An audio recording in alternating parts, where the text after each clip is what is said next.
तो ये हुआ हमारा पहला प्रश्न, जिसके अंदर मैंने आपको फैक्ट बताया कि ये एनालिसिस की बात नहीं, ये फैक्ट की बात है। जब भी कॉलन दिमाग में आया तो आपके दिमाग में आना चाहिए कि 1933, ठीक है। और कॉलन के साथ जो आपके दिमाग में आना चाहिए that is doctor S.R. Ranganathan.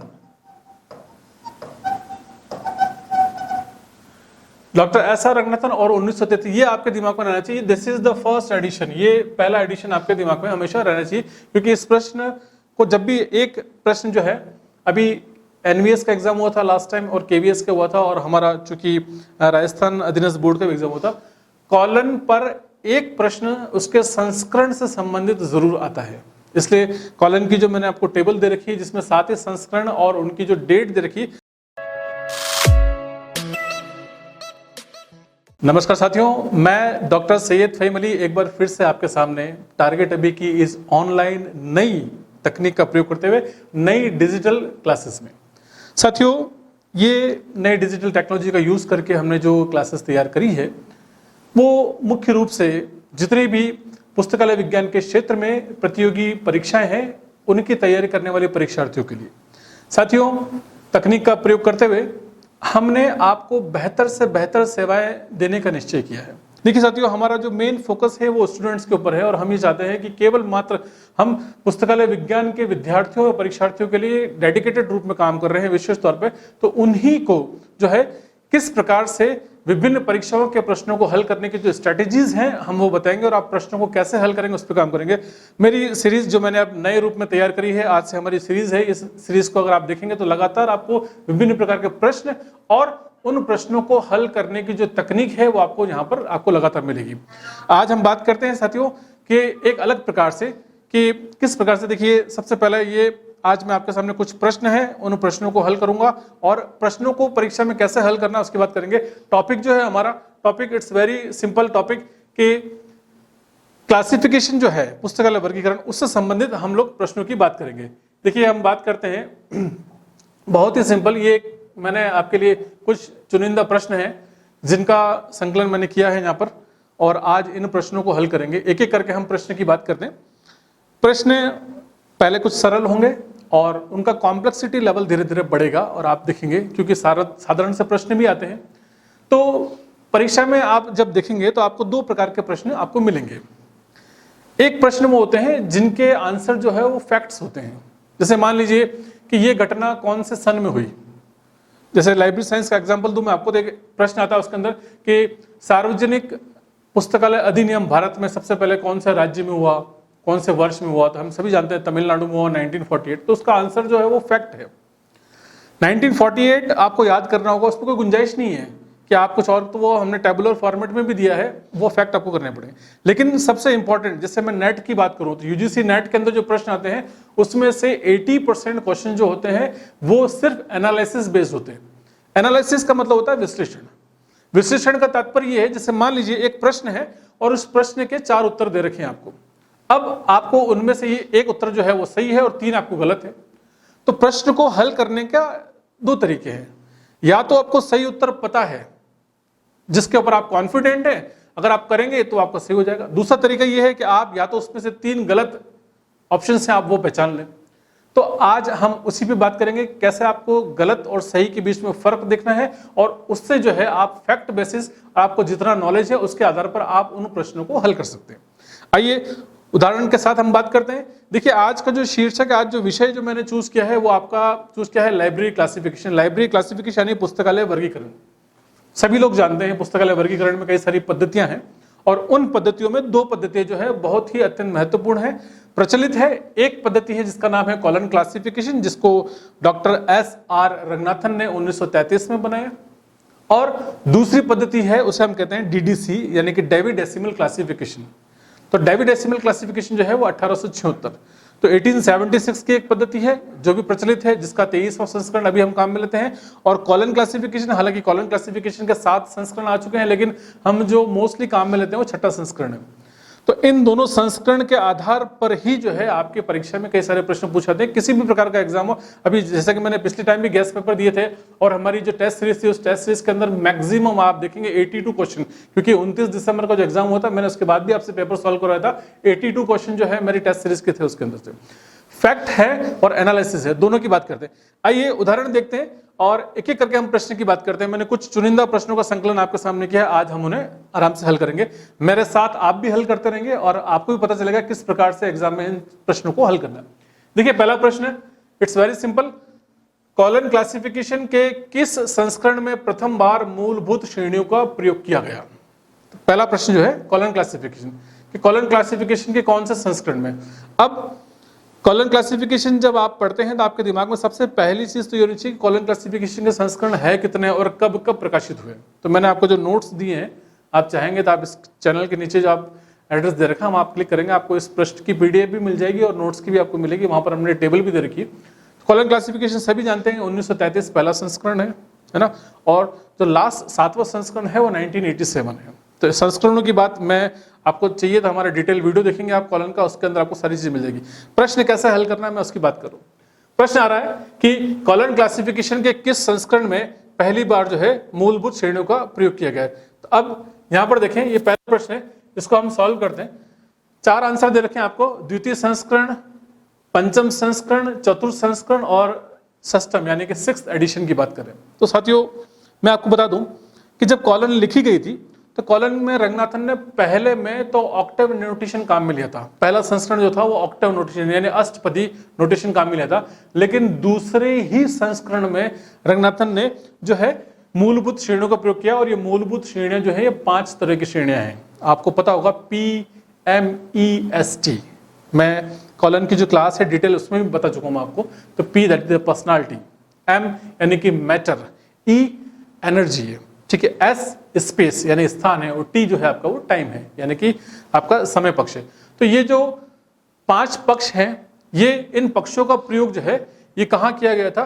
तो आंसर क्या है आपका? That is 2nd edition. तो यहाँ पर ये एनालिसिस की बात नहीं है, फैक्ट की बात है। तो आपको गलत है आपका, चतुर्थ संस्करण इसका आंसर नहीं है और पंचम नहीं है। तो करेक्ट आंसर क्या हुआ आपका? That is known as 2nd edition. तो 2nd एडिशन जो है ये आपको इसका आंसर ध्यान देना चाहिए। तो ये हुआ हमारा पहला प्रश्न, जिसके अंदर मैंने आपको फैक्ट बताया कि ये एनालिसिस की बात नहीं, ये फैक्ट की बात है। जब भी कॉलन दिमाग में आया तो आपके दिमाग में आना चाहिए कि 1933, ठीक है, और कॉलन के साथ जो आपके दिमाग में आना चाहिए that is doctor SR Ranganathan. Doctor SR Ranganathan और 1933, ये आपके दिमाग में रहना चाहिए। This is the first edition, ये पहला एडिशन आपके दिमाग में हमेशा रहना चाहिए, क्योंकि इस प्रश्न को जब भी एक प्रश्न जो है, अभी NVS का एग्जाम हुआ था लास्ट टाइम और KVS का हुआ था, और हमारा चूंकि राजस्थान अधीनस्थ बोर्ड का एग्जाम हुआ था, कॉलन पर एक प्रश्न उसके संस्करण से संबंधित जरूर आता है। इसलिए कॉलन की जो मैंने आपको टेबल दे रखी है जिसमें 7 ही संस्करण और उनकी जो डेट दे रखी है वो आपको यहाँ पर ध्यान होना चाहिए। तो ये बात हुई हमारी सबसे पहले, that is the first question. अब इसी प्रकार से इसी से रिलेटेड है, नेक्स्ट है CC का या कॉलन क्लासिफिकेशन का 7वां संस्करण किस वर्ष प्रकाशित किया गया? मैंने आपसे कहा कि एक प्रश्न एडिशन पे जरूर है, वो कहीं पर भी आ सकता। हालांकि NVS के पेपर में तो ये यहां तक प्रश्न आ गया था कि 3रे संस्करण के बारे में भी पूछ लिया था और 2 प्रश्न बाद 7वें संस्करण के बारे में पूछ लिया। तो रंगनाथन के जीवित रहते हैं, क्योंकि रंगनाथन की जो मृत्यु है वो आपकी 27 सितंबर 1972, रंगनाथन दैट इज 27 सितंबर। रंगनाथन का जीवन काल आपको पूरा पता होना चाहिए, 1972 ये रंगनाथन की मृत्यु है। ओके, और 1972 हमारे लिए वैसे भी इंपॉर्टेंट ईयर है, क्योंकि मैंने आपको पहले भी बताया कि RRRLF है ना, तो आपको उससे याद रखना है कि राजा राम मोहन राय लाइब्रेरी फाउंडेशन की स्थापना भी जो है वो कलकत्ता में जो है 1972 में। तो इसलिए 72 जो है हमारे लिए एक महत्वपूर्ण ईयर है, तो इसको आप ये दिमाग में आपको रहना चाहिए कि 72। अब रंगनाथन की मृत्यु के पश्चात जो है 7वां संस्करण जारी हुआ, इसका मतलब 72 के बाद हुआ। तो 72 के बाद हुआ तो आप एक तो वैसे भी एनालिसिस कर सकते हैं कि इसमें देखिए कंफ्यूजन के लिए चारों जितने भी सन दे रखे हैं वो 72 के बाद की दे रखे हैं, ठीक है। अब 72 के बाद है तो यहां पर भी फैक्ट है वो आपको याद रखना है, that is known as 1987। Confusion के लिए सारे सन आपको बराबर दे रखे हैं, एक 86 दे रखा है, एक 88 दे रखा है, एक 89 दे रखा है और 87 दे रखा है। तो ये तीन जो ऑप्शंस हैं ये तीनों गलत हैं, केवल एक ही ऑप्शन सही है 87। तो अब 87 तक कैसे जाएंगे? तो आपको सीधी सी बात है, आपको दिमाग में एक बात याद रखनी है कि रंगनाथन की मृत्यु के 15 साल बाद, दैट इज फैक्ट 15, तो 15 अगर जोड़ दिए मैंने 72 में, अगर मैंने 15 जोड़े तो आंसर जो है आपका क्या आएगा? दैट इज नोन एज, इसलिए आंसर है आपका +15। यानी कि आपको बात याद रखनी है कि रंगनाथन की मृत्यु के 15 साल बाद जो है सीसी का 7वां संस्करण जारी हुआ। अब ये जो सीसी का 7वां संस्करण जारी हुआ, इस संस्करण के बारे में भी कई बार जो है इस सवाल पूछा जाता है कि सीसी का 7वां संस्करण जो है किसने जारी किया और किसके द्वारा? तो अब रंगनाथन तो है नहीं, तो बट ऑब्वियस सी बात है कि आपको यहाँ पर फैक्ट हमें बात करनी है। तो ये 7वां संस्करण है। 7वां संस्करण सबसे पहले DRTC, that is the documentation research and training centre, DRTC Bangalore के सहयोग से, और इसे बनाने वाले 3 लोग हैं। ओके, सबसे पहला है आपका that is known as Sitaraman, SITARAMAN, Sitaraman. दूसरा आपका है NEELAM, नीलम, AGHAN, नीलमकान। 2 नाम हो गए आपके। पहला आपका है सीतारमन, नीलमकान, और थर्ड इंपॉर्टेंट है जिसको हम कहते हैं गोपीनाथ, GOPINATH। ये भी सवाल बनता है, लेकिन चूंकि फैक्ट्स हैं इसलिए मैं आपको यहां पर दे रहा हूं कि ये फैक्ट्स भी आपको याद रहने चाहिए कि सीसी का 7वां संस्करण, पहली बात 1987 क्यों है मैंने आपको बता दिया, क्योंकि +15 करेंगे 15 साल बाद, आपको ये बात याद रहनी चाहिए। ओके, सो इससे फैक्ट आपको पता चलता है कि ये हम इसके ऊपर बात कर सकते हैं। So it's clear. नेक्स्ट हम आगे बढ़ते हैं, और आगे जब बढ़ेंगे तो मैं आपको बताऊंगा कि इसके अंदर किस प्रकार से हम लोग नेक्स्ट सवाल पर हम इस पर बात करते हैं। ठीक है, सो दिस इज इंपॉर्टेंट कि नेक्स्ट हम लोग इसको करेंगे। तीसरा प्रश्न हम आते हैं, तीसरे प्रश्न की हम बात करते हैं। तीसरा प्रश्न जो है वेरी इंपॉर्टेंट, रंगनाथन द्वारा कितने चरण प्रतिपादित किए गए? तो यहां देखिए आप, रंगनाथन द्वारा वर्गीकरण हेतु कितने चरण प्रतिपादित किए गए? ये मैंने जो है दिसंबर से पहले भी मैंने ये क्वेश्चन क्लास में सॉल्व करवाया था, और लकीली 29 दिसंबर के पेपर में यही क्वेश्चन पूछा गया। बच्चे मुझसे पूछ भी रहे थे सर कि ये क्वेश्चन बिल्कुल एज इट इज जो लैंग्वेज थी उस लैंग्वेज में पूछा गया कि रंगनाथन द्वारा वर्गीकरण हेतु कितने चरण प्रतिपादित किए गए। इट्स एन इंपॉर्टेंट, बहुत से लोगों को जो है कि ये केस समझ में नहीं आता है कि सर ये क्वेश्चन है क्या और किस सवाल से पूछा गया, किस आधार पर पूछा गया। तो द्वारा वर्गीकरण हेतु कितने चरण, यानी क्लासिफिकेशन के स्टेप्स की बात की जा रही है। वर्गीकरण कैसे करते हैं और कितने स्टेप्स? तो स्टेप्स जो है वो 9 स्टेप्स है। ये जब कॉलन हम पढ़ रहे थे तब भी मैंने आपसे कहा था, और रंगनाथन की एक बुक है जिसका नाम है एलिमेंट्स ऑफ क्लासिफिकेशन, यानी कि क्लासिफिकेशन के तत्व। तो रंगनाथन ने उस किताब के अंदर क्लासिफिकेशन के 9 स्टेप्स बताए। यानी कि आप जैसे क्लासिफिकेशन या वर्गीकरण का मतलब ये होता है कि आपके पास कोई पुस्तक है, उस पुस्तक का जो शीर्षक है, उस शीर्षक को जो उसका नेचुरल नेम है, जो उसे प्राकृतिक से एक आर्टिफिशियल लैंग्वेज में उसको कन्वर्ट करना, ये हमारा वर्गीकरण होता है। जैसे मान लीजिए कोई भी नाम है, हम स्टूडेंट, जैसे फॉर एग्जांपल मैंने क्लासिफिकेशन जब पढ़ाया था तब भी मैंने आपसे कहा था कि आपका नाम कुछ भी हो, आपका XYZ नाम है, मेरा नाम है सुरेश कुमार है, रमेश कुमार है, लेकिन जब मैं बैंक जाता हूं तो बैंक के अंदर जो मेरी पहचान है वो मेरा 13 डिजिट का जो है मेरा अकाउंट नंबर है, वो मेरी पहचान है। उसी प्रकार से लाइब्रेरी में पुस्तक का विषय कुछ भी हो, पुस्तक का शीर्षक कोई भी हो, लेखक कोई भी हो, लेकिन पुस्तक की पहचान जो है उसकी वर्ग संख्या से है, जिसे हम क्लास नंबर कहते हैं, और उस वर्ग संख्या का निर्धारण करना ही क्लासिफिकेशन है। सो इस क्लासिफिकेशन के लिए हम लोग 2 पद्धतियां काम में लेते हैं, एक कॉलन जिसकी हम बात कर रहे हैं अभी, और एक और पद्धति जिसको हम कहते हैं DDC, David decimal classification. Okay, लेकिन अब जैसे चूंकि आप बैंक में भी जाएंगे तो बैंक आपको 13 डिजिट का अकाउंट नंबर देगा, तो लेकिन 13 डिजिट के अकाउंट नंबर में भी ये फिक्स है कि शुरू के 2 डिजिट आपके खाते का प्रकार है, कि आपका सेविंग अकाउंट है या आपका करंट अकाउंट है या आपका लोन अकाउंट है। बाकी के जो 3 डिजिट हैं वो आपका हो सकता है आपका स्टेट का कोड हो या आपकी ब्रांच का कोड हो। होता ना, कई बार आप देखते हैं कि आपके अकाउंट नंबर में आपका IFSC कोड भी जो है ब्रांच कोड लिखा होता है। तो ऐसे करके 13 डिजिट का जो अकाउंट नंबर है या 11 डिजिट का, किसी बैंक में 10 डिजिट का अकाउंट नंबर है, तो 10 डिजिट में से भी 2-2, 3-3 डिजिट के अलग अलग मतलब है। तो अलग अलग आधार पे अलग अलग नियमों से वो डिजिट्स बनेगी और फाइनल में आपका नंबर कंपाइल होगा।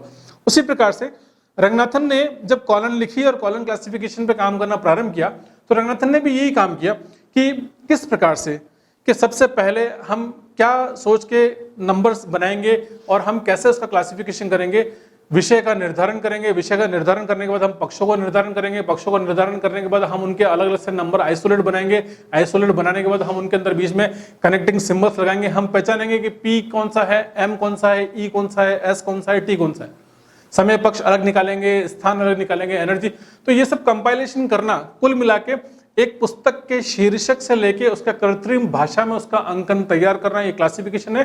लेकिन इस क्लासिफिकेशन को करने के लिए जो स्टेप्स है वो 9 स्टेप्स है, इसलिए हम कहते हैं कि that is the 9 steps, STEPS, 9 steps of classification.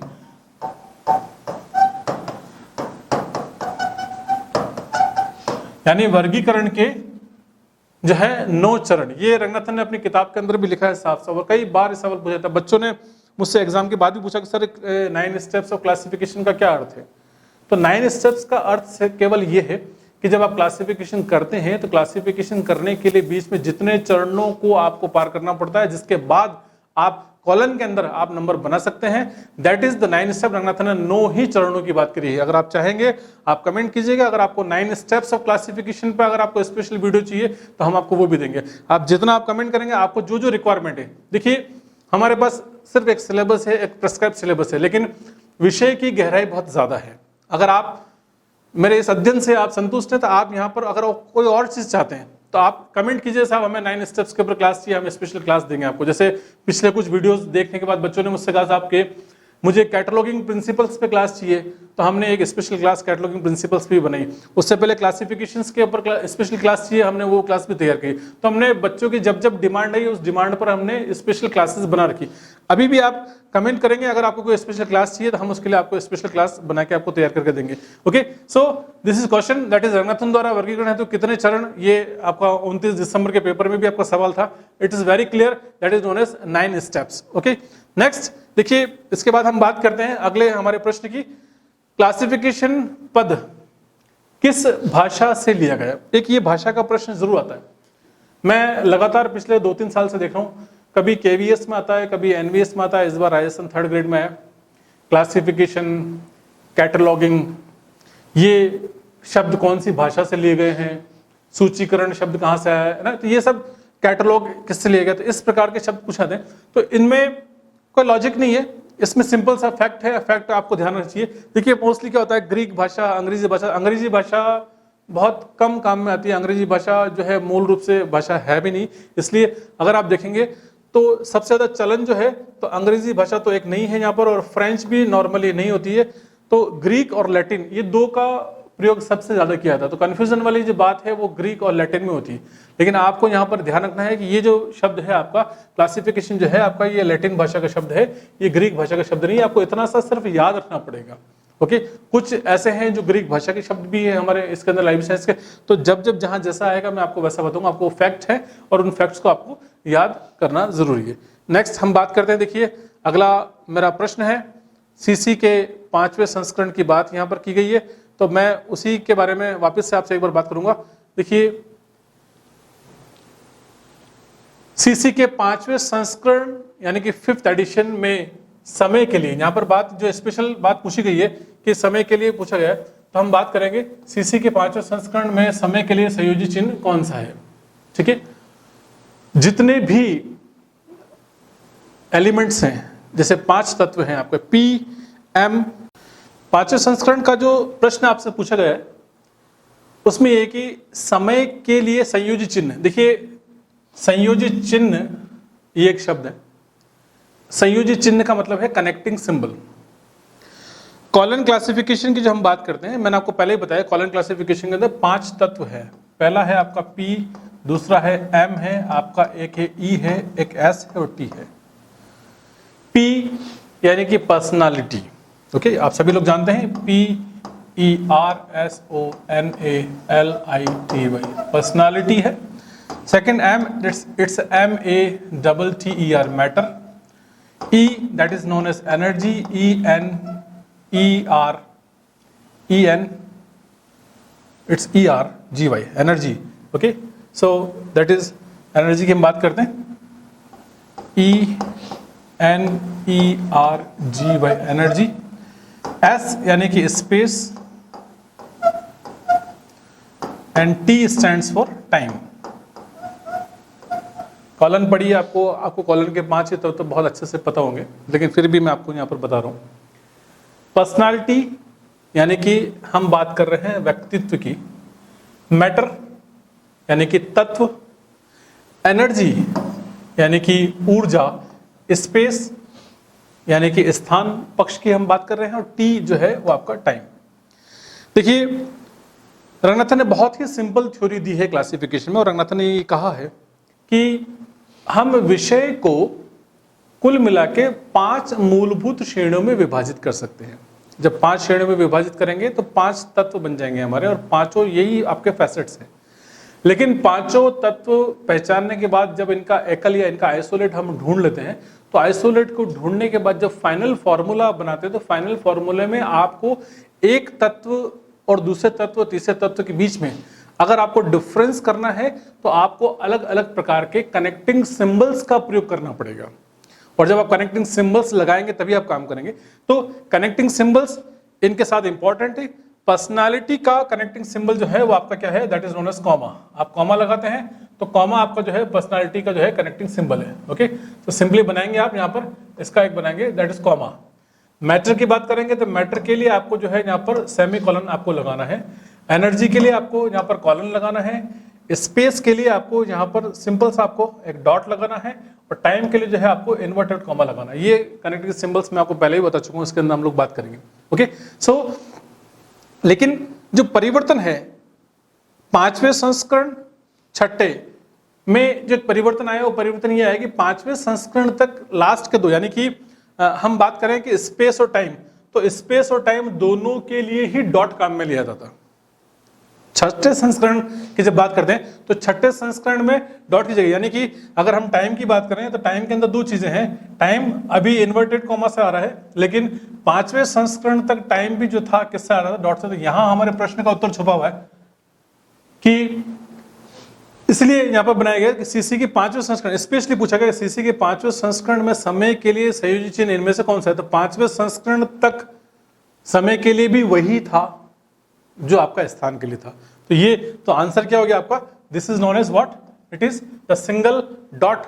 Dot की बात करें तो उसी प्रकार दिखाया जाए तो यहां हमारा जो आंसर है वो क्या मिलेगा आपको, स डॉट। इसका करेक्ट आंसर ये है, क्योंकि होता क्या है एग्जाम में हमें मिलता है, हमने पढ़ा भी है, हमें पता है समय समय हम इन्वर्टेड कॉमा से करते हैं, तो मोस्टली बच्चा क्या करता है, मोस्टली सिंगल इन्वर्टेड कॉमा ये आंसर लिख देता है, जबकि ये आंसर जो है ये आपका गलत है।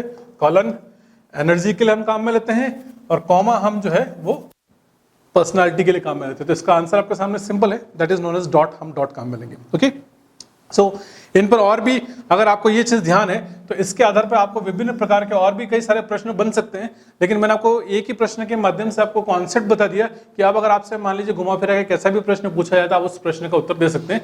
तो 5 तत्व के कनेक्टिंग सिंबल्स जो है इसकी जानकारी आपको यहाँ पर रहनी चाहिए। देखिए इसी में अगले प्रश्न की बात करते हैं हम। हमारा नेक्स्ट क्वेश्चन है हमारा, that is known as number 6। CC में सामान्य एकल कितने प्रकार के होते हैं। सामान्य एकल की भी मैंने स्पेशल क्लास ली है। सामान्य एकल आपको पता है 2 प्रकार के सामान्य एकल है, एक का नाम है एसीआई और एक का नाम जो है आपका वो पीसीआई है। एसीआई पीसीआई की हम बात करते हैं। देखिए सामान्य एकल कितने प्रकार के, तो यहाँ पर सबसे पहला आंसर जो है आपका वो है 2। एक है आपका एसीआई और एक आपका PCI. ACI and PCI, anti री राइजिंग कॉमन आइसोलेट। सीआई का मतलब है कॉमन आइसोलेट, और पोस्टी री राइजिंग कॉमन आइसोलेट। तो यहां पर दोनों के, अब एसीआई पीसीआई की जब हम बात करते हैं तो एसीआई और पीसीआई, एसीआई जो है आपका वो पीएमई सॉरी उसके साथ काम करेगा, और एक जो है आपका वो एस और टी के साथ काम करेगा, यानी स्पेस और टाइम के साथ काम करेगा। तो दोनों ही कॉमन आइसोलेट जो है, कुल मिला के 5 तत्व हैं। 5 में से एसीआई जो है वो 3 के साथ काम करेगा और पीसीआई जो है वो 2 के साथ काम करेगा। तो ये जो आपको काम करेगा उसके लिए आपको स्पेशली पता होना चाहिए कि एसीआई पीसीआई जो है वो कैसे काम करेंगे। तो यहाँ पर सिंपली नेक्स्ट जब आएगा तो मैं आपको इसके बारे में और भी डिटेल दूंगा। फिलहाल आपको ये याद रखना है कि कितने प्रकार के कॉमन आइसोलेट है, तो सिर्फ और सिर्फ 2 प्रकार के। तो सीसी में कितने प्रकार के कॉमन आइसोलेट है, तो इसका सही आंसर जो है वो आपका 2 है। 2 प्रकार के सामान्य एकल हैं जिसकी हम लोग बात करते हैं। तो यहाँ पर ये आपके प्रश्न है। नेक्स्ट देखिए हम आगे बढ़ते हैं। कुछ और प्रश्न है। एक बहुत ही सिंपल सा प्रश्न है जिसका नाम है पक्ष परिसूत्र, यानी कि फैसेट। तो जब भी दिमाग फैसेट सवाल आएगा तो फैसेट के ऊपर आप जो स्पेशली काम करेंगे, आपके दिमाग में रहना चाहिए शब्द आपको पहचानना है। फैसेट, फैसेट पक्ष, पक्ष की बात करेंगे, फेज, फैसेट की बात करेंगे। तो वैसे भी आप फेज की बात करते हैं, आपने पढ़ा भी होगा कॉलन के अंदर फेज रिलेशन है। तो फेज आते ही आपके दिमाग के अंदर कॉलन या रंगनाथन के बारे में आपको विचारधारा आपकी आनी चाहिए। फैसेट रंगनाथन ने दिया है, सो आंसर वैसे भी सिंपल है इसके अंदर, क्योंकि फैसेट की जब बात करें तो हम किसकी बात करें, रंगनाथन की बात करें, डॉक्टर एस आर रंगनाथन की। और रंगनाथन ने अपनी इस पद्धति में जो है कॉलन क्लासिफिकेशन में जो है अलग अलग तरीके से किया, फुल्ली फैसेट किया है, फुल्ली देन एनालिटिको सिंथेसिस किया है इसके अंदर। तो कॉलन जब मैंने आपको डेप्थ में पढ़ाई थी तब भी मैंने इसके बारे में आपसे बात करी थी। चलिए आगे चलते हैं। नेक्स्ट कुछ और प्रश्नों का संकलन है जो कि परीक्षा की दृष्टि से महत्वपूर्ण है। अगले हम कुछ और प्रश्नों की बात करेंगे। यहाँ प्रश्न देखें आप, ये सारे धीरे धीरे कॉम्प्लेक्सिटी लेवल आपका बढ़ता जाएगा, क्योंकि मैंने आपसे पहले सिर्फ संस्करण की बात करी, अब मैं कुछ और इसके अंदर डेप्थ क्लासिफिकेशन की बात कर रहा हूँ। तो हम देखते हैं। नेक्स्ट है आपका प्रश्न संख्या 8। तो इसको देखेंगे, 8वां जो प्रश्न है आपका, इस प्रश्न के अंदर साफ साफ बहुत ही सिंपल सा सवाल पूछा गया है कि लाइब्रेरी ऑफ कांग्रेस क्लासिफिकेशन पद्धति का प्रथम प्रकाशन। सो क्लासिफिकेशन जब आपने पढ़ा होगा तो एलसी आपने नाम सुना होगा, library of Congress, LC. Okay, तो ये क्लासिफिकेशन पद्धति है जो कि लाइब्रेरी ऑफ कांग्रेस के अंदर इस पद्धति का प्रयोग किया गया था।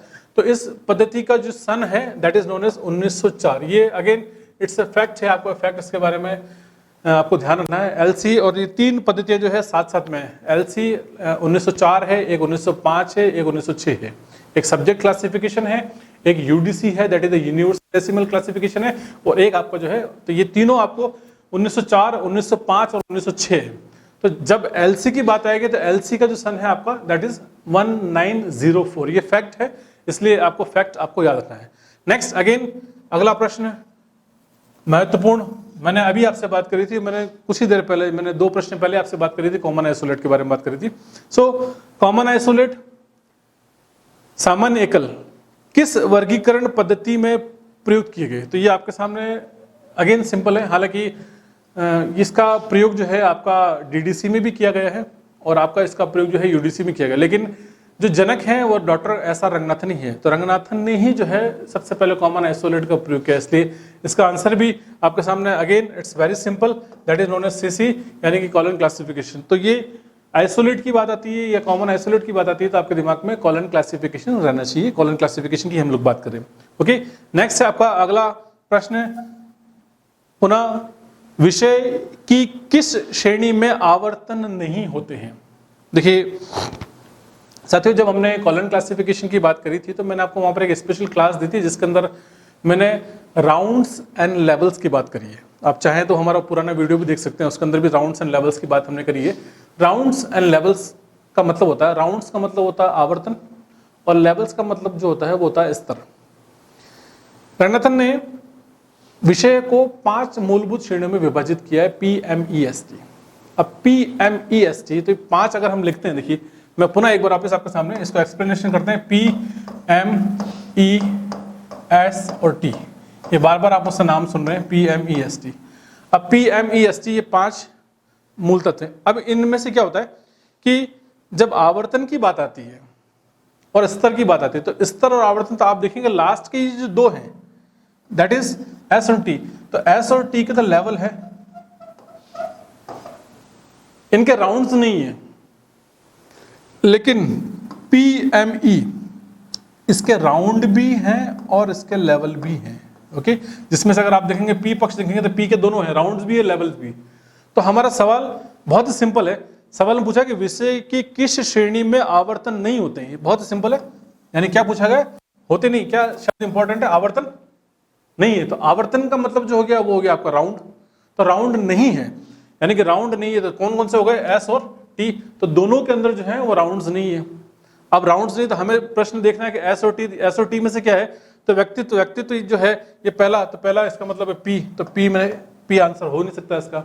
फिर हम बात करते हैं पदार्थ की बात करते हैं, पदार्थ यानी कि आपका मैटर है, तो ये भी है, ये नहीं हो सकता।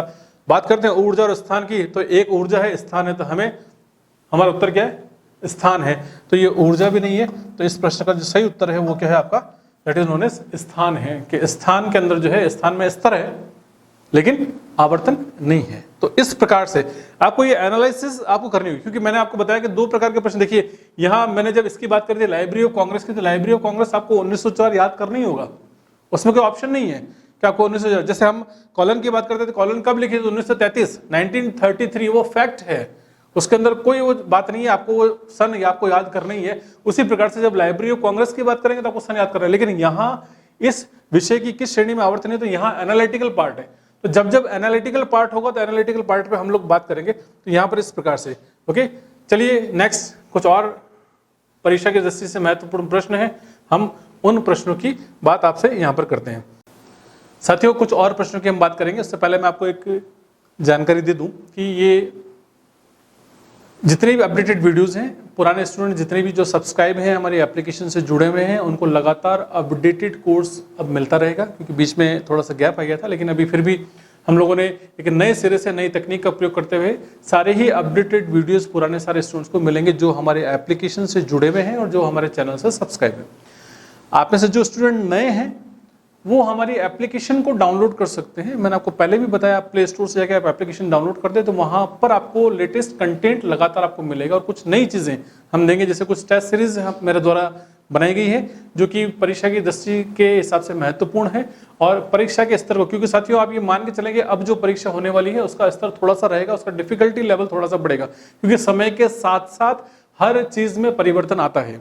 समय के साथ परिवर्तन आता है, विषय में कुछ नवीनताएं आती है, नवीन चीजें आती है, विकास होता है। तो विकास और प्रगति के आधार पर जो है फैक्ट्स नए बनते हैं, चीजें नई बनती है, प्रश्न नए बनते हैं। जैसे आप यूजीसी नेट का देखें, कल भी मेरे पास एक बच्चे का फोन आया था, वो मुझसे कह रहा था साहब मैं यूजीसी नेट की तैयारी कर रहा हूँ सर, तो इसमें क्यों ना मैं पिछले 10 साल के सारे पेपर्स अगर सॉल्व कर लूँ तो क्या मेरा इस बार नेट का एग्जाम मेरा क्लियर हो जाएगा। ये सिर्फ एक बात थी, फोन आया था इसलिए मैं आपको बता रहा हूँ। तो मैंने उस स्टूडेंट से कहा कि मैंने कहा बेशक आप पिछले 10 साल के पेपर्स आप सॉल्व करें, इससे आपको फायदा होगा, लेकिन इनमें से एक चीज आप बिल्कुल दिमाग में साफ रखें कि यूजीसी नेट का जो एग्जाम होता है उस एग्जाम में किसी भी साल का कोई सा भी प्रश्न जो है वहां पे रिपीट नहीं होता। यानी कि जब भी एग्जाम होता है, मैंने कई बार आपको नेट क्लियर किया, आप मेरा प्रोफाइल देखेंगे आपको तो आप मेरा देखेंगे, मैंने कई बार यूजीसी नेट एग्जाम क्लियर किया है। तो ये मेरा पर्सनल एक्सपीरियंस है कि कभी भी नेट के पेपर में कोई भी क्वेश्चन रिपीट नहीं होता। इसलिए रिपीट नहीं होता है कि यूजीसी नेट जो है, यूजीसी हर बार नए प्रश्नों के साथ ही परीक्षा में आती है और बच्चों के सामने एक चुनौतीपूर्ण नए प्रश्न होते हैं। तो जितने फैक्ट्स आपके क्लियर हैं उन फैक्ट्स के आधार पर ही जो है आप उन प्रश्नों को हल कर सकते हैं। तो साथियों आपसे निवेदन है कि आप हमारी एप्लीकेशन जो हम अपडेटेड कंटेंट बच्चों को देते हैं, नई टेस्ट सीरीज देते हैं, नई पीडीएफ आपको वहां पर लगातार मिलती रहेगी, क्योंकि कई सारी पीडीएफ मैंने तैयार करी है। तो उन पीडीएफ को देखने के लिए या उन्हें प्राप्त करने के लिए, कंटेंट प्राप्त करने के लिए आप हमारी एप्लीकेशन जो है आपकी, जिसका नाम है टारगेट अभी, TARGET, टारगेट अभी ABHI, टारगेट अभी एप्लीकेशन जो है प्ले स्टोर से आप डाउनलोड कर सकते हैं।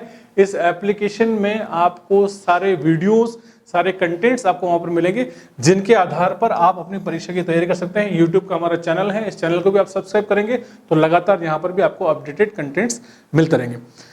आइए अब हम बात करते हैं पुनः वापस से हमारे इसी पर कि परीक्षा की दृष्टि से जो आज मैंने आपको पुस्तकालय वर्गीकरण के कुछ प्रश्नों को चयन किया है, उन प्रश्नों की हम लोग बात करते हैं। आगे हमारी बात को कंटिन्यू करते हैं।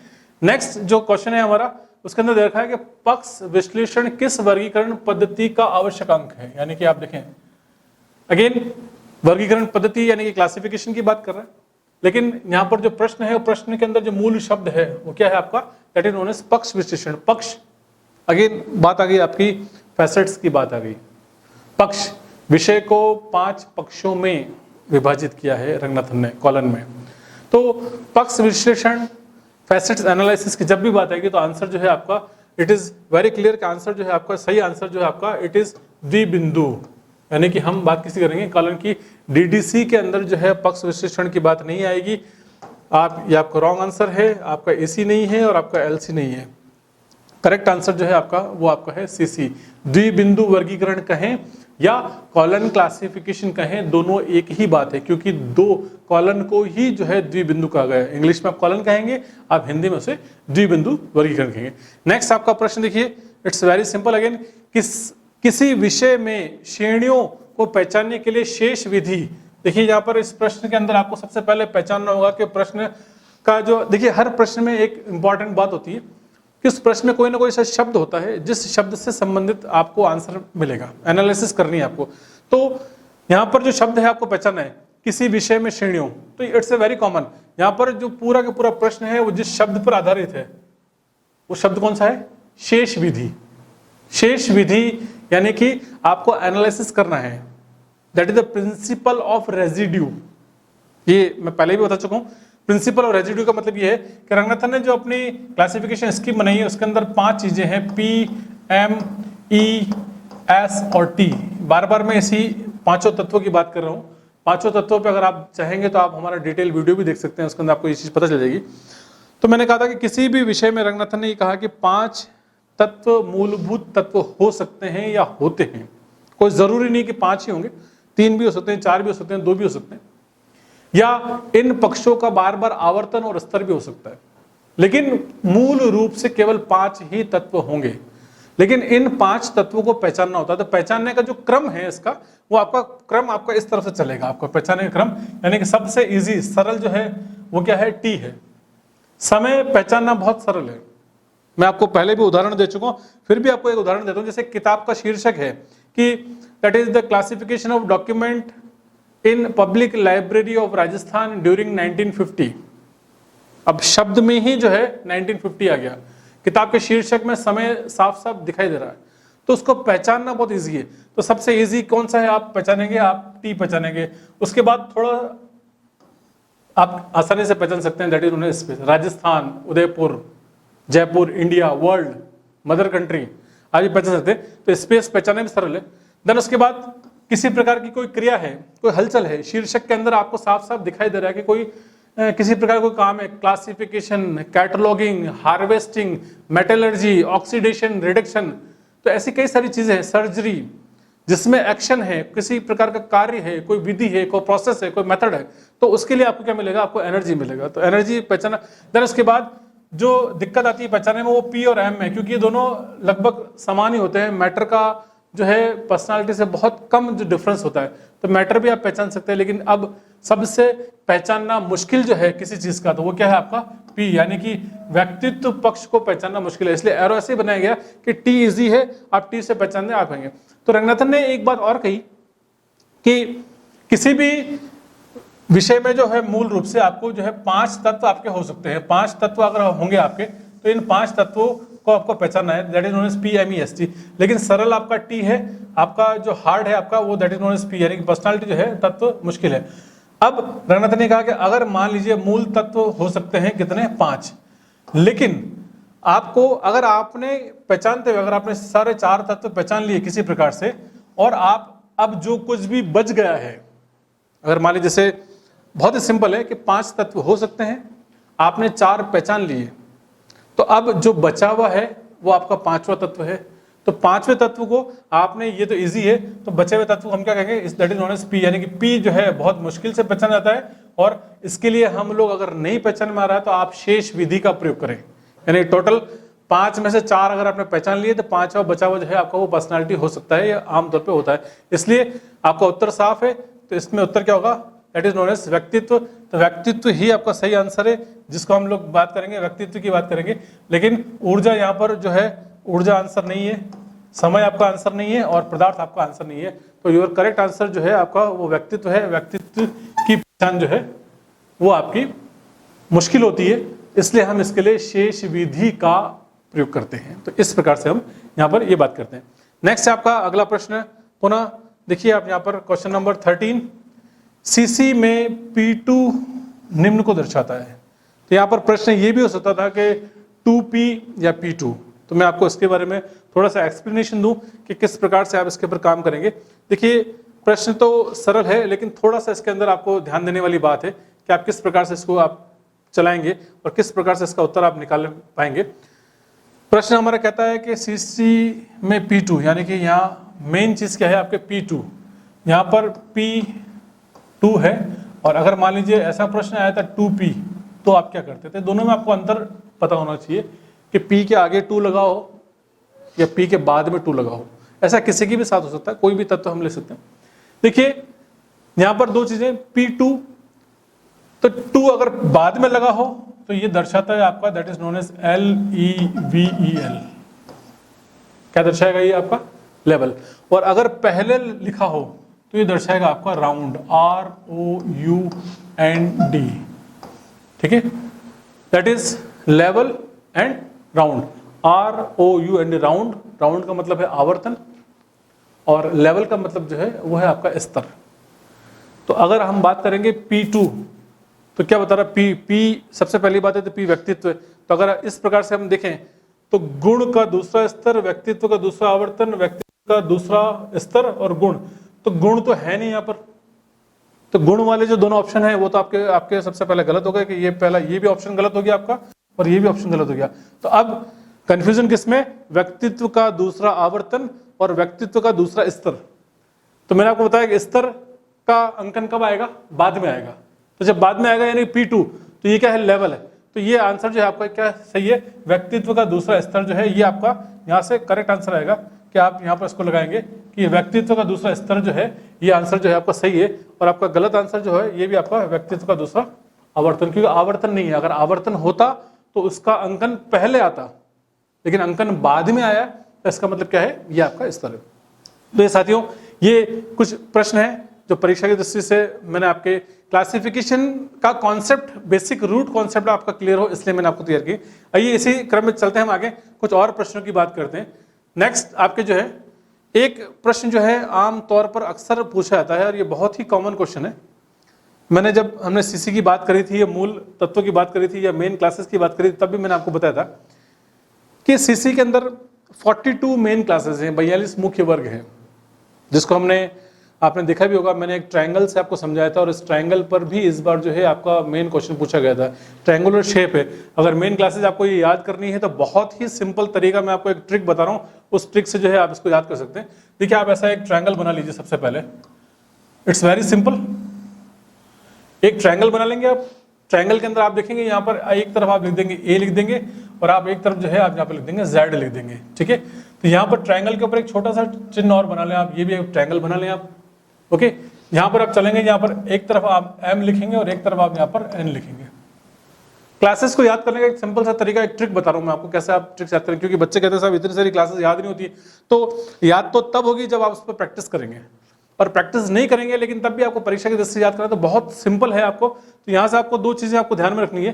पहली बात यह कि A to Z सारी कहानी है, सब कुछ ट्रायंगल में, ट्रायंगल के ऊपर एक और ट्रायंगल बनाएंगे, इधर M लिखेंगे इधर N लिखेंगे। तो जब आप A से लेकर M की तरफ बढ़ रहे हैं, एक तो ये दिशा आपकी, दूसरी दिशा ये है आपकी कि N से लेकर आप Z की तरफ आ रहे हैं।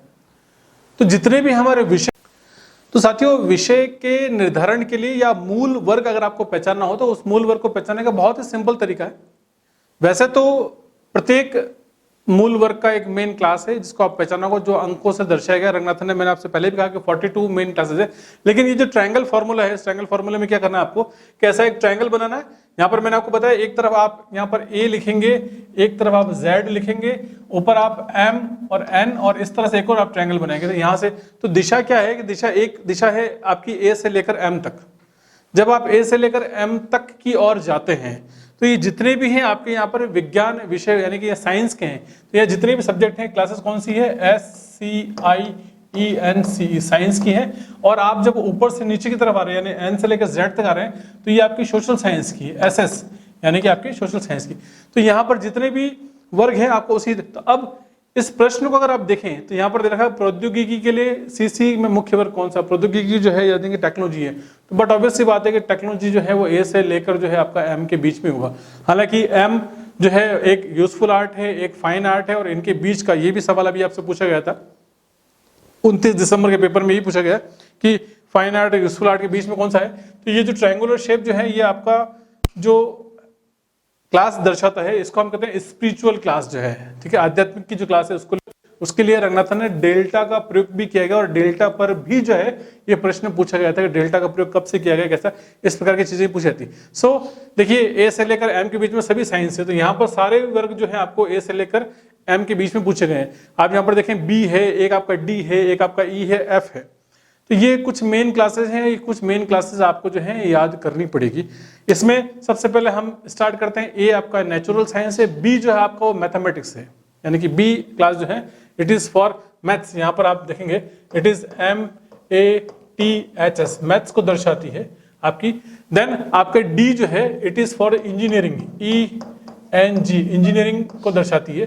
अगर आप ई की बात करेंगे तो it is use for chemistry, it is E chemistry, CHEMISTRY chemistry. और लास्ट में बचता है आपका that is known as F, तो यही हमारा उत्तर है आपका, because F it is use for TECHNOLOGY, technology. तो ये टेक्नोलॉजी को दर्शाता है। तो इसका जो है प्रौद्योगिकी यानी टेक्नोलॉजी के लिए सीसी में मुख्य कौन सा वर्ग है, तो वो टेक्नोलॉजी, एफ टेक्नोलॉजी होता है। नेक्स्ट इसी सीरीज में आएगा आपकी आगे, जो भी पिछली बार भी एनवीएस में पूछा गया था कि लॉ यानी कि कानून या विधि का मुख्य वर्ग कौन सा है, तो उसके लिए जेड है, क्योंकि लास्ट जो है वो जेड जो है आपका ये लॉ के लिए। तो एक तरफ आपका इट इज नेचुरल साइंस है, इधर आपका सोशल साइंस का लास्ट वर्ग जो है जेड। तो ये एक ट्रायंगुलर शेप, मैंने हालांकि सीसी की जो मेन क्लास के वर्गीकरण का जो मैंने आपको लेक्चर दिया है, उस लेक्चर के अंदर मैंने सारे के सारे आपको जितने भी कंफ्यूजन है वहां पर मैंने क्लियर करके, तो इस प्रकार की चीज भी आपसे पूछी जाती है। नेक्स्ट देखिए, ये हमारा क्वेश्चन हो गया, that is known as 14 question. तो एक प्रश्न जरूर बनता है वो आपको जिसमें आपसे मुख्य वर्ग पूछा था। नेक्स्ट है आपका that is known as question number 15 कि प्राकृतिक भाषा से वर्गीकरणीय भाषा में अनुवाद करना क्या कहलाता है। देखिए यहाँ पर ये प्रश्न भी एक परीक्षा में पहले एक बार पूछा गया था, हरियाणा का जो एग्जाम हुआ था SSC का, उसके अंदर पूछा गया था। कई सारे बच्चों को ये प्रश्न समझ में नहीं आया था कि सर ये प्रश्न का मतलब क्या है, बच्चों ने मुझे प्रश्न भी भेजा था। देखिए यहाँ पर दो चीजें हैं, प्राकृतिक भाषा यानी कि नेचुरल लैंग्वेज, और वर्गीकरणीय भाषा यानी कि क्लासिफाइड लैंग्वेज, क्लासिफिकेशन लैंग्वेज। यानी कि जब हम इसका वर्गीकरण यानी कि प्राकृतिक भाषा से हम वर्गीकरणीय भाषा में, यानी कि आप यहाँ से यहाँ तक जा रहे हैं, तो कुल मिला के आप क्लासिफिकेशन कर रहे हैं। क्लासिफिकेशन यानी कि क्लास नंबर, क्लासिफिकेशन करने का मतलब जैसे आप मान लीजिए कोई किताब है, किताब का क्लासिफिकेशन आपने कर लिया, तो किताब का क्लासिफिकेशन करने में आपके हाथ में रिजल्ट क्या होगा, आपके पास एक क्लास नंबर होगा। तो जो क्लास नंबर आप उस पुस्तक के ऊपर आप अंकित करेंगे, तो आपके हाथ में जो रिजल्ट है वो क्लास नंबर है। तो आप यहाँ पर प्रश्न बहुत सिंपल है कि प्राकृतिक भाषा से वर्गीकरणीय भाषा, तो प्राकृतिक भाषा से वर्गीकरणीय भाषा करेंगे तो आपको क्लास नंबर मिलेगा। तो जो सही आंसर, क्लास नंबर का मतलब जो होता है वो दैट इज नोन एज आपका वर्ग संख्या, ये आपका क्लास नंबर है। तो क्लास नंबर ही इसका आपका मेन आंसर है कि वर्ग संख्या, आपको वर्गांक जिसे कहते हैं, वर्ग संख्या कहते हैं एक ही बात है, वर्गांक कहते हैं एक ही बात है। लेकिन अगर आप बुक नंबर बनाते हैं तो क्या कहलाता है आपका, दैट इज नोन एज पुस्तक संख्या। तो पुस्तक संख्या हमारा आंसर नहीं है क्योंकि ये बुक नंबर है। आह्वान संख्या ये भी का आंसर नहीं है। संग्रह संख्या यानी कि आपका कलेक्शन नंबर, ये भी आंसर नहीं है। तो आपका आंसर क्या है, दैट इज नोन एज आपका वर्ग संख्या जो है, वर्गांक कहते हैं या इसको क्लास नंबर कहते हैं, क्योंकि क्लासिफिकेशन का रिजल्ट आपका यही होता है। आइए आगे हम बढ़ते हैं। अगेन दैट इज एग्जाम्पल के ललित कलाओं के लिए सीसी में वर्गांक क्या है। तो ललित कलाओं का जो वर्गांक है वो मैंने आपको सामने दे रखा है इसके अंदर। यहाँ पर मैंने आपको पहले ही बताया कि यहाँ पर जितना भी है, यहाँ पर कला से संबंधित जो बात है, कला के दे रखा है यहाँ पर, तो M, N, डेल्टा और P, यहाँ पर साफ साफ आपको यहाँ पर चार चीजें दे रखी है। उन चार चीजों में देखिए आप, मैंने आपको अभी बताया कि इसी में आपको यहाँ पर इस प्रश्न का उत्तर मिल रहा है कि या तो आपका आंसर जो है वो M है यहाँ पर आपका, और एक आपका यहाँ पर N है। तो M, N और डेल्टा ये तीनों क्रम है, यानी कि आपको ये तो मान के चलेंगे आपको इसका आंसर जो है आपका P नहीं है। आंसर जो है आपको तीनों किसमें से है, M, N और डेल्टा में से आंसर है। तो यहाँ पे मैंने आपको बताया क्योंकि क्रम है ये M, N और डेल्टा, तो डेल्टा जो है वो स्पिरिचुअल के लिए है, तो डेल्टा भी जो है आपका इसका आंसर आपका नहीं है। तो अब जो बचता है, दो ही ऑप्शन बचते हैं आपके M और N, क्योंकि मैंने आपको बताया कि P भी नहीं है और डेल्टा भी नहीं, तो M और N। तो एक M जो है वो है आपका यूजफुल आर्ट है, और एक N जो है आपका वो है फाइन आर्ट। दोनों ही आर्ट है, एक यूजफुल आर्ट और फाइन आर्ट। यानी जब हम बात करते हैं ललित कलाओं की, तो ललित कला जो है वो आपको N से दर्शाया जाता है यहाँ पर। तो इसका जो सही आंसर है आपका वो that is known as N है। तो N आपको सही करेंगे आपको आंसर इसका। और अगर आपका यूजफुल आर्ट के बारे में पूछा जाता है तो उसके लिए आप आंसर करेंगे M। तो यहाँ पर ये M भी गलत है, इसलिए ऑप्शन जो है आपका जो करेक्ट आंसर जो है आपको N है। तो इस प्रकार से आप जो है प्रश्न को हल करेंगे, क्योंकि क्लास मेन क्लास जो है आपको यहाँ पर ध्यान रहना जरूरी है, और उसके आधार पर ही जो है आप क्लासिफिकेशन कर सकते हैं। आइए इस क्रम में आगे बढ़ते हैं। कुछ और प्रश्नों की हम बात करते हैं यहाँ पर, जिनके बारे में कुछ डेफिनेटली आपको पता होना चाहिए, परीक्षा की दृष्टि से महत्वपूर्ण है और इन प्रश्नों को कैसे हल करेंगे इसके बारे में बात करेंगे। देखिए नेक्स्ट अगला प्रश्न है, हर प्रश्न के अंदर कुछ बेसिक कॉन्सेप्ट है, ये चुनिंदा प्रश्न है, मैं आपके सामने लेकर आया हूं। इन प्रश्नों को करने से आपका ऑटोमेटिकली आपका क्लासिफिकेशन के बारे में कॉन्सेप्ट क्लियर होगा और आप परीक्षा के लिए अपने आप आपकी तैयारी होगी, क्योंकि मैं हर प्रश्न में आपको वो फैक्ट दे रहा हूं कि हर प्रश्न के पीछे कहानी है जिसको सुनने से आप उस प्रश्न से संबंधित मिलते जुलते ऐसे कम से कम 10 प्रश्न और कर सकते हैं, क्योंकि वो वैसे प्रश्न और बन सकते हैं और बनते ही हैं परीक्षा में। देखिए नेक्स्ट, रंगनाथन के विचार में मूल विषय किसके द्वारा प्राप्त होता है? तो रंगनाथन की सब्जेक्ट क्लासिफिकेशन भी मैंने आपको पढ़ाया है, उसके अंदर मैंने 4 तरह की चीजें आपको बताई है। एक आपका लूज असेंबलेज है, एक आपका उसके अंदर लैमिनेशन है, एक आपका फिशन है और एक आपका फ्यूजन है। तो ये चारों ही पद्धतियां हैं, लेकिन चारों ही पद्धतियों के बारे में हम बात कर सकते हैं डिटेल में, लेकिन यहाँ पर जो मूल रूप से जिसकी बात की गई, रंगनाथन के विचार में मूल विषय किसके द्वारा प्राप्त होते हैं, तो यहाँ पर परतबंदी है, विभाजन है, अनुच्छेदन है और विखंडन है। लेकिन रंगनाथन ने कहा कि अगर आपको मूल सब्जेक्ट चाहिए, मूल विषय के बारे में बात करनी है, तो आमतौर पे क्लासिफिकेशन में हम चीजों को अलग अलग तरीके से बांटते हैं। हम टुकड़ों में बांटेंगे तो ऑटोमेटिकली सब्जेक्ट बनेगा। जैसे कि मैंने आपको पहले भी एग्जाम्पल दिया, हमारी इससे पहले वाली क्लास के अंदर मैंने आपको बताया, लेकिन फिर मैं आपको एग्जाम्पल दूं। जैसे मान लीजिए एक टर्म है बायोलॉजी, BIO, बायो LOGY। तो आज आप सभी लोग जानते हैं कि बायोलॉजी को अगर हम और बांटना चाहें तो 2 वर्गों में बांट सकते हैं। एक आपका बनता है that is known as botany, BOTANY botany, और एक बनता है आपका दैट इज ZOOLOGY जूलॉजी। ये मूल विषय है। मैंने बायोलॉजी को बांटा तो एक बना बॉटनी, एक बना जूलॉजी, इस प्रकार से हम करते हैं। तो ये जो बनने वाले सब्जेक्ट हैं वो भी मेन क्लासेस हैं। बायोलॉजी भी मेन क्लास है, बॉटनी भी मेन क्लास है और जूलॉजी भी मेन क्लास है।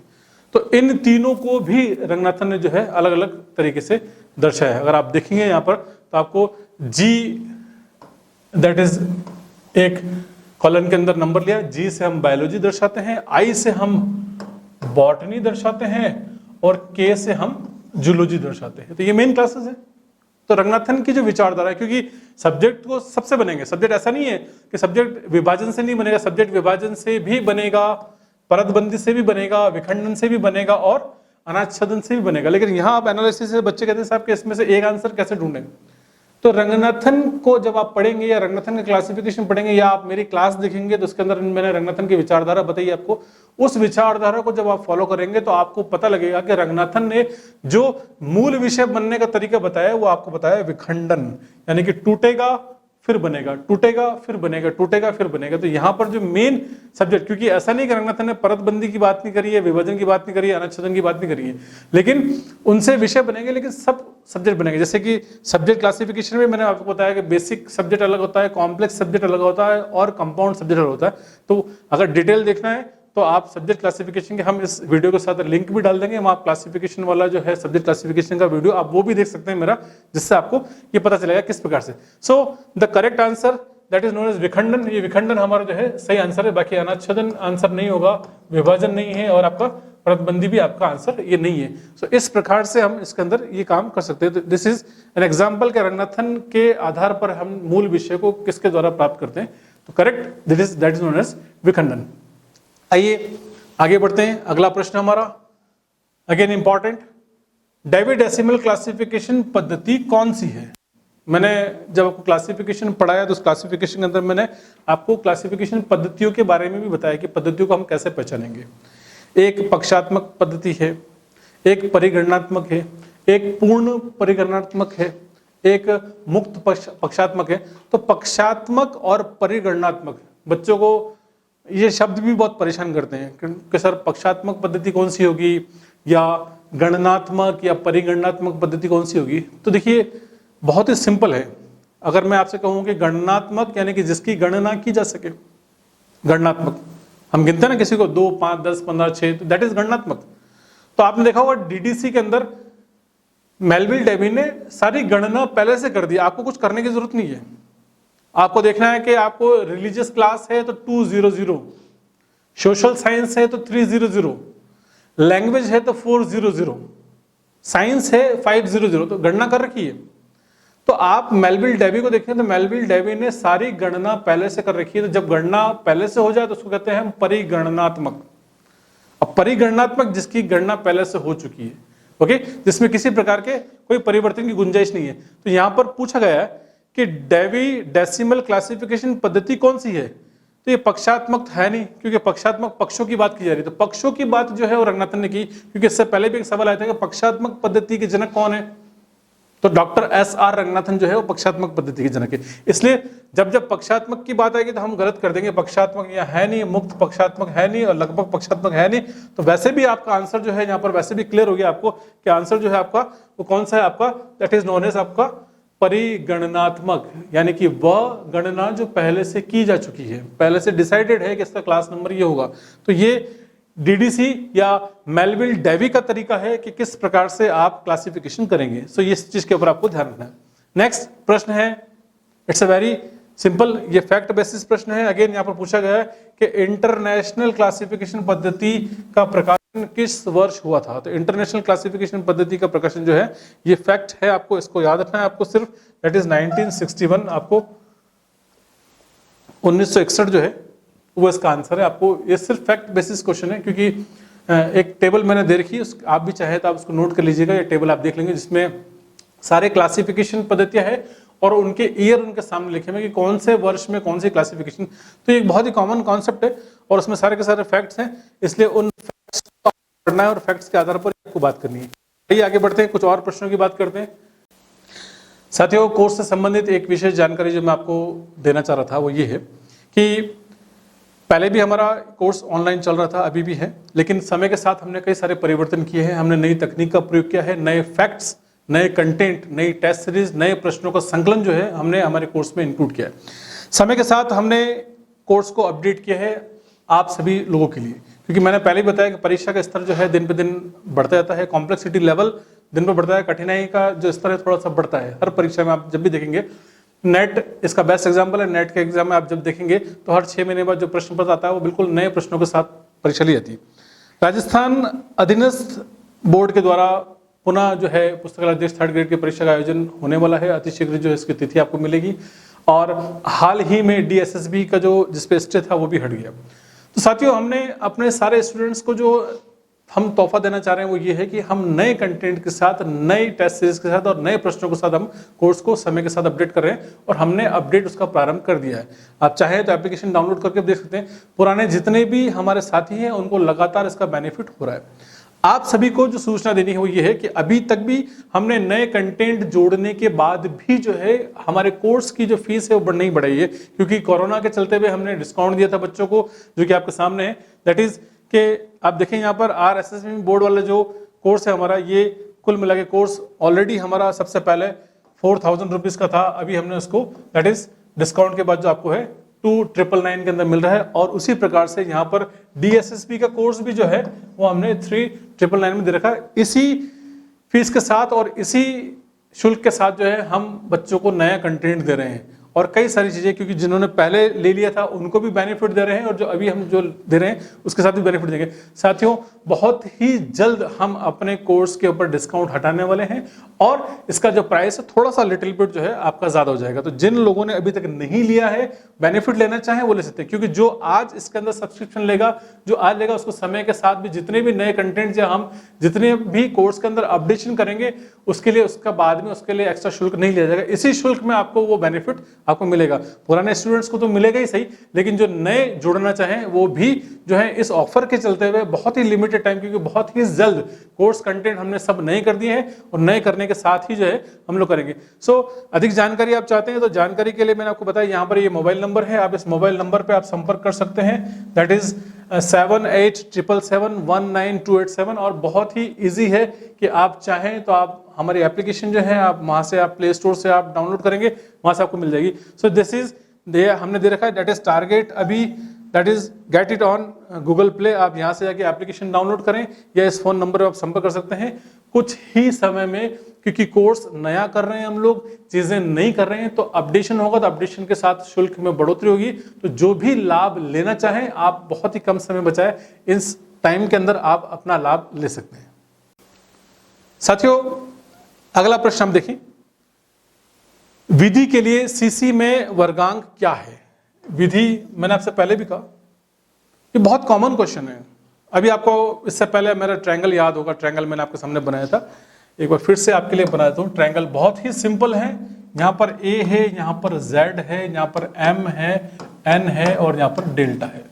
मैंने आपको जब भी ट्रायंगल बनाया था मैंने भी आपसे कहा कि विधि यानी कि विधि मतलब लॉ, तो लॉ खत्म होता है यहाँ पर, that is known as Z। Z stands for LAW। ऐसे 42 मुख्य वर्गों में से किसी भी मुख्य वर्ग पर प्रश्न, हर बार परीक्षा में एक प्रश्न जो है मुख्य वर्ग पर जरूर पूछा जाता है, इसलिए आपको इसकी तैयारी करनी है। तो विधि के लिए सीसी में जो वर्गांक है वो आपका Z है, तो आप करेक्ट आंसर जो करेंगे तो that is known as Z, ये आपका करेक्ट आंसर है। और बाकी जो जितने भी हैं आपका ये X आपका ये इनकरेक्ट है, V नहीं है और आपका ये Y नहीं है। इस प्रकार से आपको जो है आपका आंसर आपको पहचानना होगा। तो 42 मेन क्लासेस याद करनी है आपको, तो आपको एक बार लिस्ट मैंने दे रखी है, उस लिस्ट से आप याद कर सकते हैं, या आपको कॉलन की मेन क्लासेस आपको मिल जाएगी, आप उन मेन क्लासेस के आधार पर जो है अपना इस प्रकार की तैयारी कर सकते हैं, आप कर सकते हैं। नेक्स्ट देखिए, कुछ और प्रश्नों का संकलन है साथियों, बहुत ही सिंपल, लेकिन प्रश्न दिखने में जितना सिंपल है उसके अंदर कोई ना कोई कॉन्सेप्ट, कोई स्टोरी, कोई कहानी छुपी हुई है जिससे आप उस प्रश्न के उत्तर तक पहुंच सकते हैं। देखिए हम बात करते हैं अगला, किसी विषय में श्रेणी व्यक्तित्व को पहचानने के लिए शेष विधि का प्रतिपादन किया जाता है। तो ये वापस से जो प्रश्न है यहाँ पर वही प्रश्न को घुमा के आपसे पूछा गया। तो मैंने आपसे कहा था कि प्रश्न के अंदर मूल तत्व को ढूंढना होता है और ढूंढने के बाद ही हम उस प्रश्न के उत्तर तक पहुंच सकते हैं।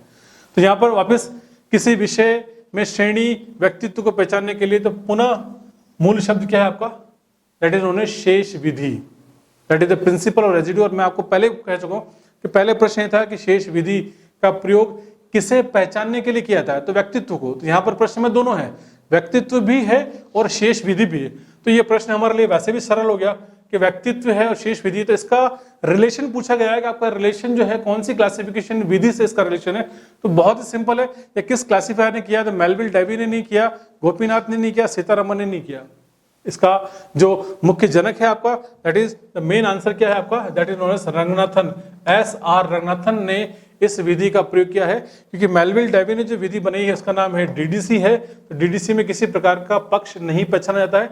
हाँ, गोपीनाथ और सीताराम ये दो व्यक्ति जो है, इन दोनों ने, ये रंगनाथन के शिष्य हैं। मैंने आपसे अभी भी कहा कि रंगनाथन के सीसी के हम 7वें संस्करण की बात कर रहे थे, तो सीसी के 7वें संस्करण को लिखने वाले 3 व्यक्ति है, तो 3 जो है वो DRTC में कार्यरत है और वो रंगनाथन के शिष्य है। तो तीनों व्यक्तियों का नाम मैंने आपके सामने लिया था, पहला नाम गोपीनाथ, दूसरा नाम सीतारमन है और तीसरा नाम जो है वो नीलम अगान है। लेकिन इन तीनों ने मिलकर जो है सीसी का 7वां संस्करण प्रतिपादित किया, लेकिन उससे पहले रंगनाथन ने जो है पक्ष को पहचानने के लिए शेष विधि का काम किया था। इसलिए जो सही आंसर जो है आपका रंगनाथन है, गोपीनाथ भी आंसर नहीं है और सीताराम या सीतारमन भी इसका आंसर नहीं है। ओके, नेक्स्ट, ये एनालिसिस कैसे करनी है आपको, मैं आपको वो बता रहा हूँ। नेक्स्ट देखिए, अगेन इंपॉर्टेंट, ये सवाल भी कई सारे बच्चों ने मुझसे फोन करके भी पूछा और कई बार अलग अलग प्रकार के लोग फैक्ट्स लाते हैं, प्रश्न है। देखिए सीसी के 7वें संस्करण की बात है साथियों, मैं आपको यहाँ पर एक फैक्ट जानकारी में देना चाहूंगा। जितने भी लोगों ने देखा है अभी तक, लोगों के पास सीसी के कुल मिला के 6ठा संस्करण जो है वो प्रचलन में। आप मार्केट में भी जाएंगे आप तो सीसी का 6ठा संस्करण आपको अवेलेबल हो जाएगा। आप किसी बुक स्टोर पे, आप किसी पब्लिशर से आप सीसी का 7वां संस्करण मांगेंगे, आपको नहीं मिलेगा। सीसी का 7वां संस्करण केवल कुछ लाइब्रेरीज में है, वहां पर ही अवेलेबल है, बाकी किसी के पास नहीं है। लोग बिना देखे बिना कहे सीसी के 7वें संस्करण के बारे में बात करते हैं। सीसी का 7वां संस्करण जो है किसी आप लाइब्रेरियन से पूछेंगे आपको मिल जाएगा। सीसी के 7वें संस्करण के बारे में पूछा जाता है कि सीसी के 7वें संस्करण के कितने भाग है। तो 7वां संस्करण जो है आपने नहीं देखा है, इसलिए मैं आपको बता दूं कि सीसी के 7वें संस्करण के अंदर जो है कुल मिला के आपके 5 भाग हैं, 5 पार्ट्स हैं। और 5 भागों में, किताब एक ही है लेकिन वो 5 भागों में प्रकाशित है। जैसे सीसी का 6ठा संस्करण जो है वो 3 भागों में, तो 5वां संस्करण जो है, 7वां संस्करण जो है वो 5 भागों में प्रकाशित है। उन 5 की डिटेल से अगर आपको चाहिए तो मैं आपको डिटेल्स डेवलप करूंगा। तो यहाँ पर जो इसका सही आंसर हमें मिल गया, ये 3 जो है 6ठा संस्करण है, 4 है नहीं, 2 है नहीं, क्योंकि बहुत सारे लोग, ऐसा भी हुआ कि पहले भी बहुत सारे लोगों ने क्या है कि 2 भाग बताए थे, वो गलत आंसर है। सीसी का 7वां संस्करण जो है वो आपका कुल मिला के 5 भागों में प्रकाशित है। आइए आगे बढ़ते हैं हम लोग अगले प्रश्न पे। सीसी पद्धति में किस प्रकार के अंकन का प्रयोग किया गया? बहुत अच्छा प्रश्न है। अंकन, बच्चे पूछते हैं सर अंकन का क्या मतलब है, तो नोटेशन मैंने क्लासिफिकेशन की पहली क्लास में नोटेशन पढ़ाया आपको। तो नोटेशन जो है वो दो प्रकार के होते हैं, वेरी सिंपल नोटेशन। एक होता है आपका प्योर, PURE, प्योर नोटेशन है, और दूसरा जो है आपका वो है आपका मिक्स्ड, MIXED।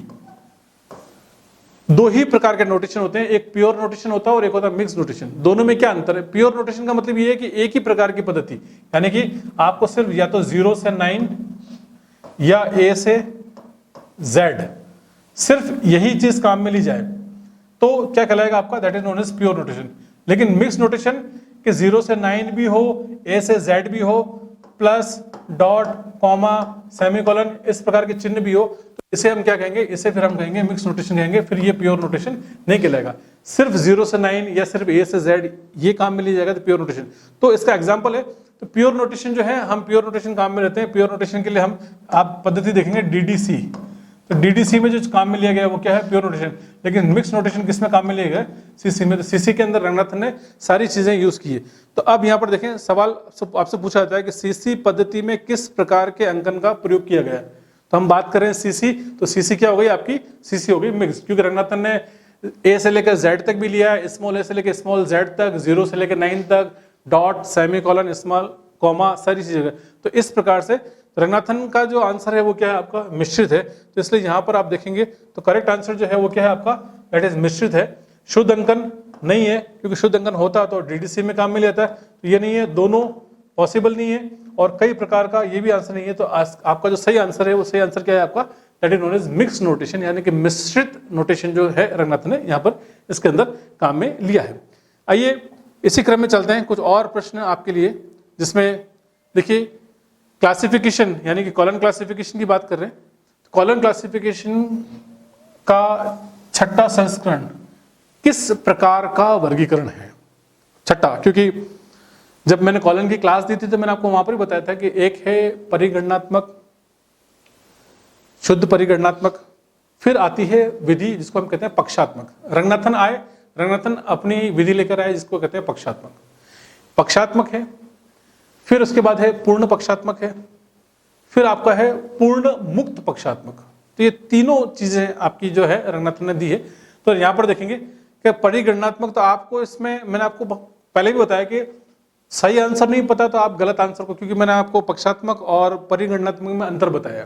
तो जब हमने मेलविल डेवी का क्वेश्चन सॉल्व किया तो मैंने आपको बताया था वहां पक्षात्मक वाले आंसर जो है वो गलत है, गणनात्मक वाला आंसर सही है। तो वहां पर एक ही गणनात्मक था तो हमारा आंसर सही हो गया। अब जब हम रंगनाथन की बात करते हैं तो रंगनाथन के केस में पक्षात्मक आता है, गणनात्मक नहीं आता। तो यहां पर आप देखेंगे आंसर के अंदर परिगणनात्मक, तो ये आंसर वैसे भी गलत हो गया। लगभग परिगणनात्मक, ये आंसर गलत हो गया। तो अब यहां पर बात आती है, आंसर जो है आपका, ये तो आपको कंफर्म हो गया कि आपका है तो पक्षात्मक में से, तो दोनों में अब यहां पर लगभग पक्षात्मक है और एक आपका है यहां पर मुक्त पक्षात्मक। तो लगभग पक्षात्मक और मुक्त पक्षात्मक में दोनों में थोड़ा सा डिफरेंस है। मुक्त यानी कि आप उसको फ्रीली आप कर सकते हैं, यानी कि मुक्त हैं आप, फ्रीली फैसेटेड है ना, और एक होता है फुल्ली फ्री, तो पूर्ण मुक्त पक्षात्मक। तो रंगनाथन के छठे की बात करेंगे तो छठे में रंगनाथन ने फैसिलिटी दी है यूजर को कि आप मुक्त रूप से काम कर सकते हैं, इसलिए छठे का जो आंसर है वो सही है, दैट इज नोन एज मुक्त पक्षात्मक। यानी कि आप फैसेटेड तो हैं लेकिन आप यूजर अपनी इच्छा से फ्रीली फील करके अलग अलग पक्षों के अंकन ला के उनको चिन्हों से जोड़ सकता है। तो इसका जो आंसर है, क्योंकि लगभग पक्षात्मक का अगला चरण जो है वही आपका जो है क्या होता है, मुक्त पक्षात्मक, इसलिए यहां पर ये आंसर जो है आपका लगभग पक्षात्मक गलत है आपका, और पूर्ण या मुक्त पक्षात्मक ये है। इसका सातवां संस्करण जो है उसका आंसर है पूर्ण मुक्त पक्षात्मक, यानी कि फुल्ली फ्रीली फैसेटेड, जो कि 3 लोगों ने बनाया था, उसकी हम बात करते हैं। Okay, so this is important कि आप कॉलन का अगर आएगा तो आप इस प्रकार से आप कर सकते हैं। नेक्स्ट है आपका अगला प्रश्न है आपका कि 25, जिसमें लिखा हुआ विश्व में सबसे अधिक ग्रंथालयों में उपयोग की जाने वाली वर्गीकरण पद्धति कौन सी है, यानी कि सबसे ज्यादा चलन में। तो साथियों, जब मैंने कॉलन पढ़ाया आपको, जब मैंने आपको DDC पढ़ाया, तब भी मैंने आपसे यही कहा था कि कॉलन जो है वो स्पेशल लाइब्रेरीज में काम में ली जा सकती है। चूंकि रंगनाथन की मृत्यु के बाद विशेष ध्यान इस पद्धति पर नहीं दिया गया है और इस पद्धति पर काम नहीं किया गया, तो विशेष ध्यान न देने की वजह से, यह काम न करने की वजह से क्या है कि पद्धति समय के साथ अपडेट नहीं हुई, इसलिए आज भी कई सारे स्पेशल लाइब्रेरीज में और पुरानी जहां पर पौराणिक चीजें हैं या रेयर लाइब्रेरीज हैं वहां पर जो है हम सीसी का प्रयोग करते हैं। लेकिन सबसे ज्यादा अगर चलन में कोई पद्धति है तो वो है आपके डीडीसी, जिसे हम कहते हैं डेवी डेसिमल क्लासिफिकेशन। आप डीडीसी का प्रयोग कर सकते हैं। सो यहाँ पर बहुत ही सिंपल है, आंसर आपसे पूछा गया है तो आप इसके अंदर क्या करेंगे, यूडीसी चलन में है लेकिन सर्वाधिक नहीं है, सीसी का चलन कम है, एलसी का चलन कम है, तो सबसे ज्यादा अगर कोई चीज काम में आती है तो कौन सी आती है आपके DDC, that is the Dewey decimal classification. और वर्तमान में डेवी डेसिमल क्लासिफिकेशन डीडीसी के 23 संस्करण प्रकाशित हो चुके हैं। तो साथियों ये कुछ प्रश्नों का संकलन था। मैंने कुछ और प्रश्न सीसी से रिलेटेड, क्लासिफिकेशन से रिलेटेड और कैटलॉगिंग के प्रश्न भी हैं। ये सीरीज हमने स्टार्ट करी है ऑनलाइन, एक अपडेटेड सीरीज है नए प्रश्नों के संकलन के साथ, और उन बच्चों के लिए जो लगातार पहले कई सारा पढ़ चुके हैं, अध्ययन कर चुके हैं और उनको विषय में नवीनता चाहिए। तो जिन लोगों को विषय में नवीनता चाहिए आप चैनल को लाइक करें, आप सब्सक्राइब करें। अब चूंकि लॉकडाउन है, कई जगह पर खुल गया, कहीं पर नहीं है, लेकिन हम फिर भी आपके लिए स्पेशली हमने स्टूडियो में आपके लिए रेगुलर क्लासेस तैयार कर लिए। और दो तरह की चीजें हैं। पहली चीज ये कि अब आपको रेगुलर तौर पर आपको कंटिन्यू आपको मेरी क्लासेस मिलती रहेगी। आप अगर आप चैनल सब्सक्राइब करेंगे तो आपको इसका आपको नोटिफिकेशन मिलेगा लगातार। तो हमने सबसे पहले आपके लिए क्लासिफिकेशन सब्जेक्ट चूज किया, इसके बाद हम लोग कैटलॉगिंग की बात करेंगे। फिलहाल हालांकि आप मुझसे विषय से संबंधित किसी भी प्रकार का प्रश्न पूछना चाहें आप पूछ सकते हैं। हमारे नीचे कॉन्टैक्ट नंबर दे रखे हैं, टेलीग्राम ग्रुप से आप जुड़ सकते हैं, वहां से आप बात कर सकते हैं। कॉन्टैक्ट हमारे इजीली अवेलेबल है। ऐप के जरिए आप जुड़ेंगे तो ऐप में भी हमने आपको एक चैट ऑप्शन दे रखा है। हमारे पास हमारी एप्लीकेशन जो है टारगेट अभी मैंने आपको बताया, उसके अंदर सबसे अच्छी बात यह है कि उसके अंदर एक चैट ऑप्शन दे रखा है। अगर आप ग्रुप चैट करना चाहते हैं तो आप अपने समकक्ष अपने कई सारे साथियों से भी बात कर सकते हैं और एक पर्टिकुलर आप डिस्कशन कर सकते हैं। नॉर्मली क्या होता है व्हाट्सएप पे या कुछ और टेलीग्राम ग्रुप में भी ऐसा होता है कि बच्चे क्या है कि दूसरी तरह की बातें भी करते हैं, दूसरे मैसेजेस भी करते हैं, लेकिन हमारी चैट के अंदर यह है कि आप मुझे वहां पर आप मिलेंगे और आप जो मेरे से प्रश्न पूछेंगे मैं आपको उसका तुरंत उत्तर दूंगा। और आप उस प्रकार का कई प्रकार के अगर आपके मन में डाउट है सब्जेक्ट से रिलेटेड तो आप वहां पर वो डिस्कशन भी कर सकते हैं। तो चैट भी हमारे जो एप्लीकेशन है उस एप्लीकेशन की खूबी है, आप उससे आप कर सकते हैं। और इस चैनल को आप लाइक करें, सब्सक्राइब करें, आप रेगुलर आप उससे जुड़ेंगे, हमारे जितने भी नोटिफिकेशंस हैं आपको टाइम पे मिलेंगे। और इस प्रकार से अब हमने सीरीज स्टार्ट करी है तो ऑनलाइन मैं कुछ 2 या 4 दिन बाद आपको जो है लाइव सेशंस भी मिलेंगे। उस लाइव सेशन में भी आप हमसे कांटेक्ट करना चाहें तो कर सकते हैं। तो उन लाइव सेशंस का नोटिफिकेशन भी आपको हमारे इसी चैनल के माध्यम से मिलेगा। तो इसलिए साथियों आप हम सब आपके उज्जवल भविष्य की कामना करते हैं, आप हमारे साथ जुड़े रहें। हम सभी साथियों का तहे दिल से शुक्रिया करते हैं और समय के साथ साथ आपको सपोर्ट करेंगे और अपडेटेड कंटेंट आपको लगातार मिलते रहेंगे। धन्यवाद।